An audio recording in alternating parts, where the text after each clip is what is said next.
Hello, today I'll be speaking about comparing stack versus register machines. The reason we care about this is a system within a chip. Sometimes you have a whole sea of gates and you reach the point where the finite state machine is too complex, and then it's time to choose a soft core CPU.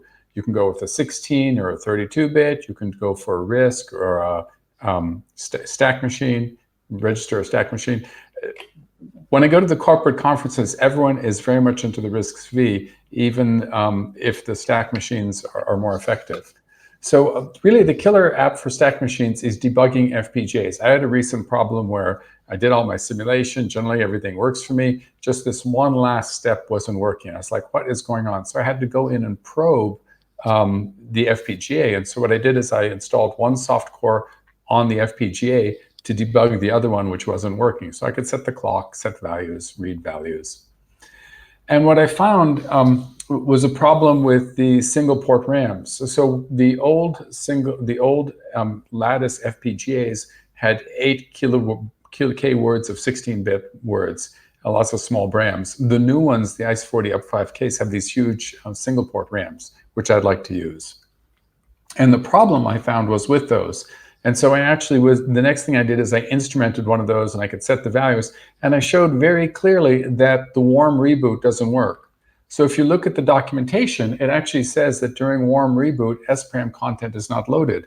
But I clearly demonstrated that wasn't working. So I poked around in the documentation and I found that the standard configuration procedure, all the SRAMs that control the FPGA are set to 0, and that includes the power off bit. And when you do that, then the memory is not preserved. So there's a bug in the Lattice documentation, which wasted a huge amount of my time.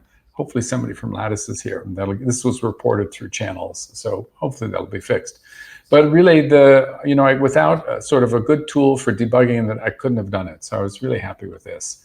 And in particularly the interpreter. So what's a stack machine? There are a lot of stack-based languages. Python, Java, Ruby, PostScript, WebAssembly. We'll just take a look at the Python example. 10 plus 5 times 3 gives you 45. If you actually look at the disassembled Python, you get a stack machine. First it pushes the 3, then it pushes the 10 on the stack, then it pushes the 5.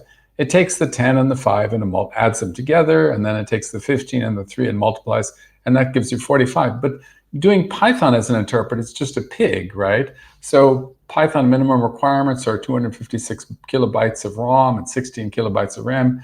Using a stack-based language called Forth, MeCrisp Forth, 1.2 kilobytes of RAM plus your application space.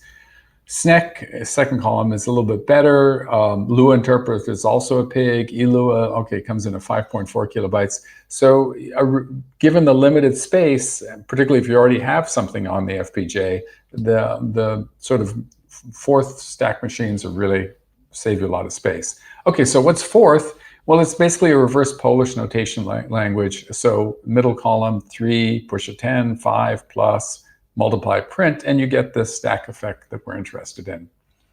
And so obviously stack machines are going to be way smaller than register machines. If you have 32 instructions, then you take 5 bits for your instruction. A stack machine needs L, literal or immediate, to tell you if it's like an instruction or a value.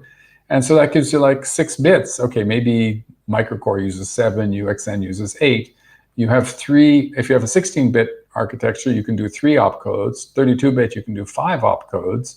But a RISC-V machine, you have 32 registers, so each one takes 5 bits for operand 1, operand 2, and a destination. That's 15 bits, and you haven't even specified the operation yet. So clearly stack machines are much smaller. For stack-based languages, they're faster, but I don't have time to get into this, and you can do 2 words at a time. I also don't have time to get into that. What you really want to do is compare a stack machine with a register machine, but it's quite difficult because they're all very different. So even better is to compare an application first built in a register machine, then built in a stack machine. The person who invented the J1 Forth stack machines, he built a video application on 32-bit and 32 register microblazes. It took him 16 kilobytes. He switched it to a 16-bit stack machine. He shrunk it to less than half, about 40%, 6 kilobytes. And the reason is some of the words were, he was able to do, some instructions did 2 words, 2 instructions at a time. So here's what I'm building. Unfortunately, I can't get into that. Basically what it does is it uses one of the single port RAMs and two of the block RAMs to give you a stack machine, and then it frees up all these other resources on the ICE40 up 5Ks.